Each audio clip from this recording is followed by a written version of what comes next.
पासवान जी के संघर्षों की कसम खाकर आप लोगों को ये विश्वास दिलाता हूँ, इस जमीन में मेरे पिता का खून पसीना मिला हुआ, ये मेरी जमीन है। वही लोग इस तरीके के भ्रम फैलाते और तो यहाँ तक भी बोलते हैं कि ये बिहारी है। याद कीजिएगा 90 का वो दशक, जिस तरीके से जंगल राज की वजह से घर की महिलाएं बाहर नहीं निकल पाती थी, पर आज हम लोग को गर्व होता है कि दुनिया में भारत की अर्थव्यवस्था 5वें नंबर पर है। वर्मा ग्रुप, जो सोचता है वो करता है, आपके अपने सपनों का आशियाना। गांधी जी झूठ बोलने का काम करते हैं और ये बार बार मेरे प्रधानमंत्री ने हर मन से इसको दोहराने का काम किया। आदरणीय गृह मंत्री अमित शाह जी ने हर मन से दोहराने का काम किया। बार बार केंद्र की हमारी सरकार ने इस बात को स्पष्ट तौर से कहा है कि न आरक्षण पर न संविधान को लेकर किसी तरीके का कोई बदलाव होगा। और आज आप लोगों के सामने हाजीपुर की इस धरती पे खड़े होकर मैं मेरे नेता, मेरे पिता आदरणीय रामविलास पासवान जी के संघर्षों की कसम खाकर आप लोगों को ये विश्वास दिलाता हूँ, न संविधान को कोई खतरा है, न आरक्षण को कोई खतरा है। साथियों, हमारी सरकार ने जात पात धर्म मजहब से उठकर तमाम तरीके की गरीब जन कल्याण की योजनाओं पर काम किया। आज की तारीख में, और इसका श्रेय मैं मेरे नेता, मेरे पिता आदरणीय रामविलास पासवान जी को दूंगा। आज भी देश में प्रधानमंत्री गरीब जन कल्याण अन्न योजना के तहत 81 करोड़ लोगों को मुफ्त में राशन दिया जा रहा है। ये देश हमारे प्रधानमंत्री जी और मेरे पिता आदरणीय रामविलास पासवान जी की है। आप लोगों को मिलता है ना राशन? किन लोगों को मिलता? हाथ उठाकर बताइए, हाथ उठाकर बताइए। ये सोच है मेरे प्रधानमंत्री जी की, मुख्य धारा के साथ गरीबों को बाहर निकाल कर जोड़ने की। पिछले 10 सालों में 25 करोड़ से ज्यादा गरीब परिवार मुख्य धारा के साथ जुड़ने का काम किया। और दूसरी तरफ ये लोग भ्रम फैलाते हैं आरक्षण समाप्त हो जाएगा। यहीं पर तेजस्वी यादव आकर चिराग पासवान के बारे में बोलकर जाते हैं कि चिराग पासवान कहते हैं कि जो संपन्न दलित है उनका आरक्षण छीन लेना चाहिए। झूठ बोलते हैं तेजस्वी यादव। मुझे दिखा दे कहीं पे कोई दिया, मुझे दिखा दे एक जगह भी जहाँ पे चिराग पासवान ने ये बयान दिया है, एक जगह भी कहीं दिखा दे। और अगर नहीं तो तेजस्वी यादव जी ये झूठ बोलना, झूठे बयान देना बंद कीजिए, नहीं तो मजबूरन हमको भी आपके ऊपर कार्रवाई करनी पड़ेगी। ये डर, ये भ्रम फैलाने का काम, ये डर, ये भ्रम फैलाने का काम जो लोग करते हैं, इन लोगों से साथियों हम लोगों को सावधान रहने की जरूरत है। मेरे नेता ने, मेरे प्रधानमंत्री ने किसी गरीब कल्याण की योजना में हिंदू मुस्लिम नहीं देखा, उन्होंने कहीं अगला पिछड़ा नहीं देखा। पर जो लोग जात पात धर्म मजहब की राजनीति करते हैं, जिनको सिर्फ जातीयता सांप्रदायिकता में बांटने का काम करते हैं, वही लोग इस तरीके के भ्रम फैलाते और तो यहाँ तक भी बोलते हैं कि ये बिहारी है और ये बहारी है।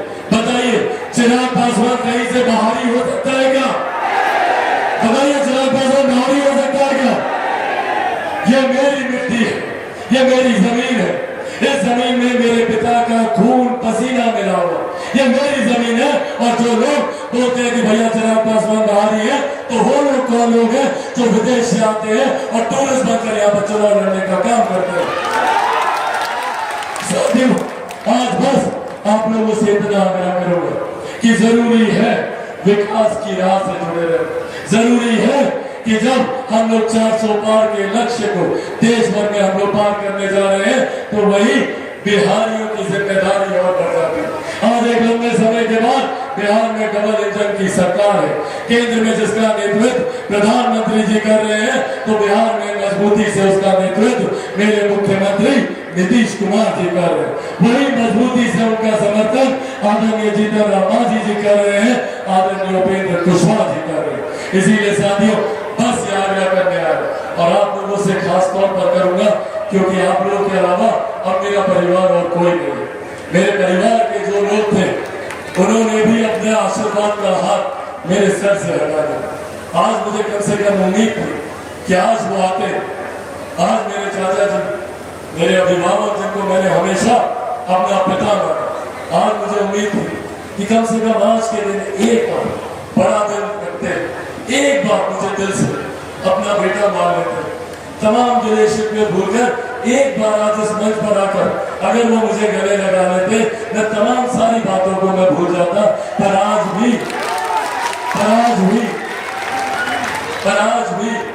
उन्होंने मुझसे वही नफरत बरकरार रखी। मेरे लिए वो बड़े हैं, मेरे लिए वो आदरणीय है, मेरे लिए वो सम्मानित है। वो मुझे अपना बेटा माने नहीं माने, मेरे लिए वो हमेशा पिता तुल्य रहेंगे और उनके लिए मेरे मन में हमेशा से वही आदर, वही सम्मान रहेगा। पर साथियों, आज जब आप लोग के बीच हो, ईमानदारी से बोलता हूँ, आप लोगों ने मुझे मेरे पिता की कमी महसूस होने नहीं दी, आप लोगों ने मुझे मेरे परिवार की कमी महसूस नहीं होने दी, और इसके लिए मैं उम्र भर आप सबका आभारी रहूंगा। पर हाँ, एक बात और जरूर कहूंगा, मेरे जीवन के सबसे कठिन दौर में कोई एक व्यक्ति जो एकदम खाल बनकर साए की तरह, भले वो व्यक्ति कभी सामने नहीं आया, पर जिस तरीके से उन्होंने पीछे रहकर हमेशा मेरा संरक्षण किया, आज मेरा वक्तव्य पूरी तरीके से अधूरा रह जाएगा अगर आज इस मंच पर मैं मेरी भगवान, मेरी माँ, उनके आगे मैं जिक्र ना करूं। इन्होंने अकेले बिना आज का दिन मेरे लिए बहुत भावुक है। आज तक जब भी हाजीपुर आया, मेरे नेता, मेरे पिता आदरणीय रामविलास पासवान जी के नामांकन के लिए आया। आज तक जब भी कभी अपने नामांकन के लिए गया तो मेरे नेता, मेरे पिता आदरणीय रामविलास पासवान जी हमेशा मेरे साथ रहे। हमेशा उन्होंने मजबूती से मेरा हाथ पकड़कर वो मेरा नामांकन कराने डीएम के ऑफिस तक लेकर जाते थे। पिछली बार भी जब जनवरी से मैं नामांकन भर रहा था, वो तस्वीरें आज भी दिमाग में कौंधती है। उनका स्वास्थ्य बहुत ठीक नहीं था, पर उसके बावजूद कलेक्टर ऑफिस तक चलकर जितना रास्ता था वो पूरा रास्ता चलकर गया।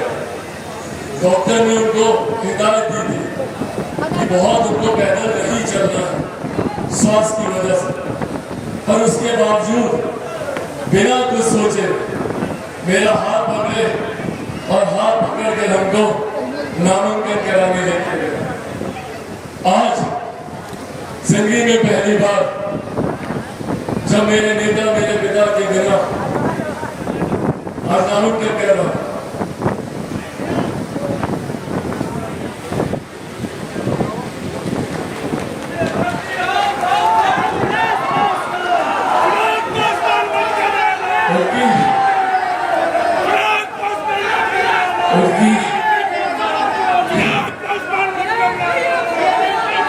उनकी कमी महसूस होती है, उनकी कमी महसूस होती है। और खास तौर पर हाजीपुर हम लोग खुद नारा लगाते थे। मैं राजनीति में नहीं था तब, पर जब भी उनके प्रचार के लिए आता था तो हम लोग नारा लगाते थे कि हाजीपुर का सांसद कैसा हो, रामविलास पासवान जैसा हो। पर आज जब इस नारे के साथ मैं अपना नाम सुनता हूँ, जहाँ एक तरफ जिम्मेदारियों का एहसास होता है तो वहीं दूसरी तरफ इस बात की कमी खलती है कि आज अगर मेरे नेता, मेरे पिता मौजूद होते तो संभव आज मैं उनके लिए यहाँ आया होता, आज उनके नामांकन के लिए हम लोग जा रहे होते। पर आज ये ताकत भी वही देते हैं, ये हिम्मत भी वही देते हैं कि इस रण क्षेत्र में उतरकर मेरे नेता, मेरे पिता के सपनों को पूरा कर सकूं, उनकी महत्वाकांक्षाओं को पूरा कर सकूं, उनके अधूरे कार्यों को पूरा कर सकूं। ये ताकत आज मेरे पिता ही मुझे दे रहे हैं। और इसी लक्ष्य को पूरा करने की सोच के साथ आज यहाँ आप लोगों के बीच आया। आप लोगों के बीच मैं कोई नेता बनकर नहीं, मैं कभी नहीं था आप लोगों के नेता, मैं आप लोगों के लिए हमेशा बेटा हूँ। जितने बुजुर्ग हैं, जितनी महिलाएं हैं, जिनकी गोद में मैं बचपन में खेला, वो बुजुर्ग जिन्होंने अपने हाथों से मुझे खिलाया है। बचपन में जब होश भी नहीं था, जब राजनीति का न तक मुझे समझ में नहीं आता था, तब मैं पिताजी के साथ आता था और पापा आप सब लोगों से मेरा परिचय कराते थे। मेरे तमाम युवा साथी उस वक्त जो मेरी उम्र के बच्चे थे, छोटे थे, आप सबके साथ मैं खेल रहा हूँ। मेरे प्रेस मीडिया के तमाम साथी जब मुझसे पूछते हैं राजनीतिक सवाल हाजीपुर को लेकर, मेरे पास कोई जवाब नहीं है। और आज भी मैं आप लोगों को बोल रहा हूँ, मैं हाजीपुर में नेता बनने, सांसद बनने नहीं, मैं हाजीपुर में आप लोगों के बेटा था, आप लोगों का भाई था, वही रिश्ता बनाने आया हूँ और वही रिश्ता हमेशा मैं रखना चाहता हूँ। तमाम मेरे बुजुर्ग मुझे अपना आशीर्वाद दें, तमाम मेरी माताएं मुझे अपना आशीर्वाद दें, तमाम मेरे युवा साथी कंधे से कंधा मिलाकर मेरे साथ चले, मेरे नेता के, मेरे पिता के सपनों का हाजीपुर बनाने के संकल्प के साथ निकला। मेरे पिता से जितना हुआ हाजीपुर के लिए उन्होंने किया। आज भी मुझे गर्व होता है, देश तो क्या दुनिया के किसी भी कोने में जाता हूँ तो हर कोई मेरे नेता को हाजीपुर की वजह से पहचानता है। देश दुनिया विदेश में भी कहीं जाता हूँ तो लोग मेरे नेता को जानते हैं कि वही नेता जो हाजीपुर से Guinness book of world record में अपना नाम दर्ज कराकर जिनकी जीत हुई। और आप लोगों ने एक बार नहीं 2 बार मेरे पिता को ये सम्मान देने का काम किया। बदले में उनसे भी जितना बन पड़ा वो उन्होंने आपके लिए किया। अपने जीवन की अंतिम सांस तक वो प्रयासरत रहे कि कैसे आप लोगों के लिए, आप लोगों की सेवा कर सके, कैसे आप लोगों के सपने को पूरा कर सके, आप लोगों की उम्मीदों पर खरा उतर सके। अपने जीवन के अंतिम दिनों तक भी उनको इसी बात की चिंता रहती थी। इसीलिए ये मेरा उत्तरदायित्व बनता था। कई लोगों ने कई तरीके की राजनीतिक लड़ाई, कई तरीके के आरोप प्रत्यारोप, एक लंबा संघर्ष पिछले 2.5-3 सालों में मैं झेल रहा हूँ। पिछले 2.5-3 सालों में व्यक्तिगत तौर पर, राजनीतिक तौर पर कई उतार चढ़ाव मैंने मेरे परिवार में देखे। पर उन उतार चढ़ावों में एक चीज जो हमेशा स्थायी रूप से रही थी वो आप लोगों का साथ था, आप लोगों का प्यार था, आप लोगों का आशीर्वाद था।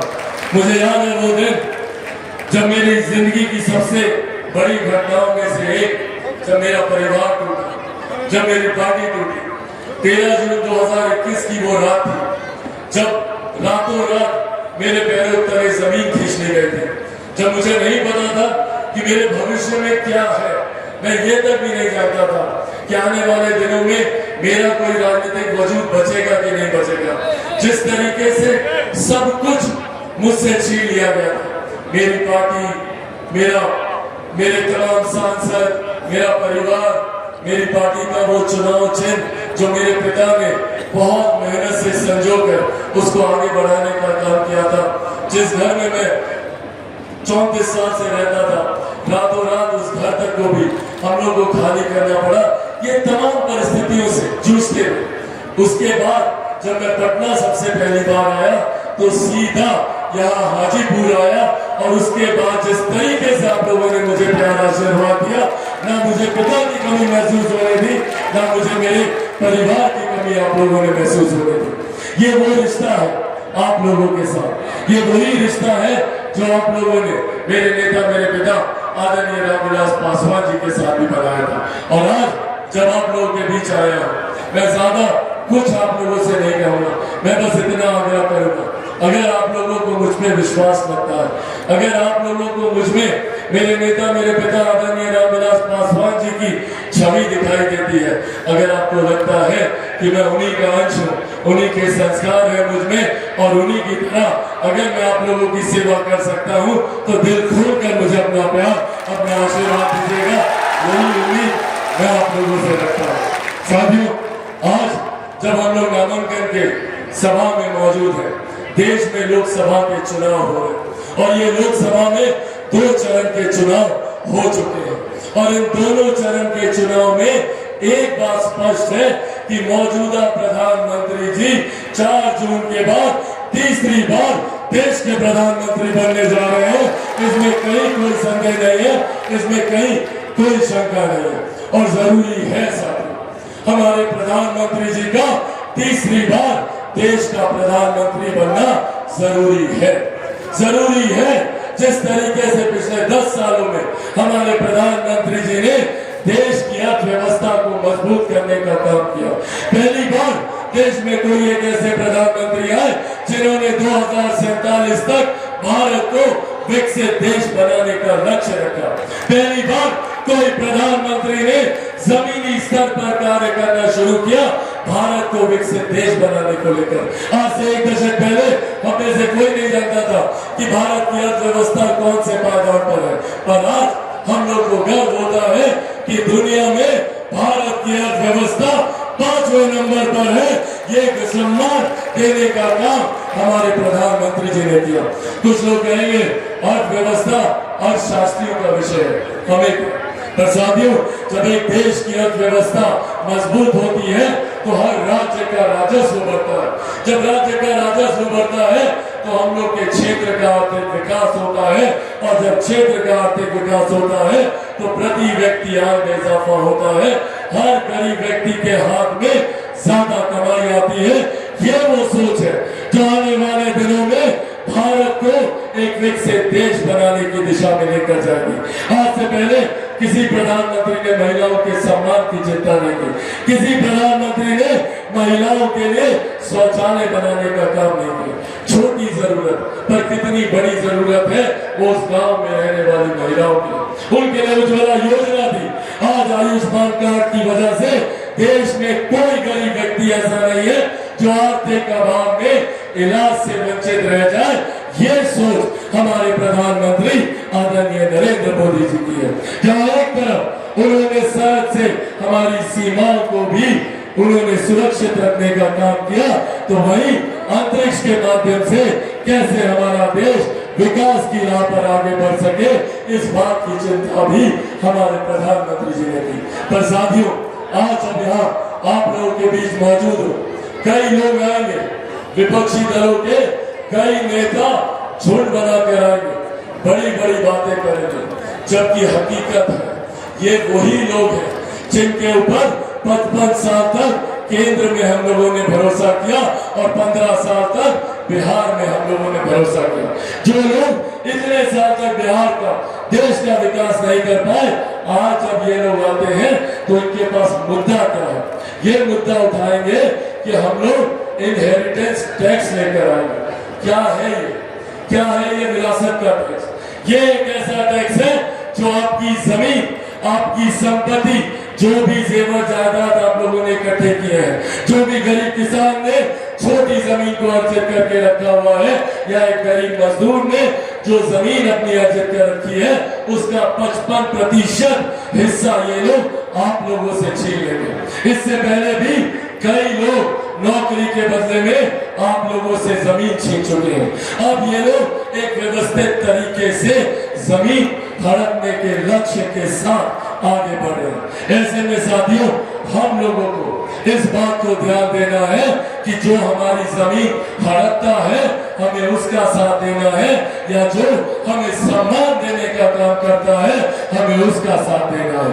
हमें इस बात का ध्यान रखना है कि जो हमारी माताओं बहनों को गाली देने का काम करता है, जो लोग महिलाओं का अपमान करते हैं, याद कीजिएगा 90 का वो दशक जिस तरीके से जंगल राज की वजह से घर की महिलाएं बाहर नहीं निकल पाती थी, आज वही जंगल राज की आहट दोबारा सुनाई देने लगी है। जिस तरीके से राजद के नेताओं के सामने मेरे परिवार को गाली दी जाती है, गाली गलौज की सभ्य समाज में कहीं कोई जगह नहीं है, कोई स्थान नहीं है। पर ऐसे में जब इस तरीके के शब्दों का इस्तेमाल किया जाता है और इनके नेता खामोश रहते हैं, ये इनकी सोच को दर्शाता है कि किस तरीके से महिलाओं का सम्मान इनके लिए मायने नहीं रखता। इसीलिए साथियों, आज आग्रह करने आया हूं, एक तरफ प्रधानमंत्री जी हैं जो हम लोग को सम्मान, विकास की राह पर आगे लेकर जाने का काम करते हैं, दूसरी तरफ वो लोग हैं जो अपने लाठी में तेल पिलाने का काम करते हैं। इन लोगों के पास कोई मुद्दा नहीं है, इसीलिए लोग मुद्दा उठाते हैं, कभी संविधान खत्म हो जाएगा, कभी आरक्षण खत्म हो जाएगा, कभी लोकतंत्र खत्म हो जाएगा। याद कीजिए 2015 का विधानसभा का चुनाव, पूरा चुनाव राजद के नेताओं ने आरक्षण समाप्त हो जाएगा, आरक्षण समाप्त हो जाएगा को लेकर ये चुनाव लड़ने का काम किया।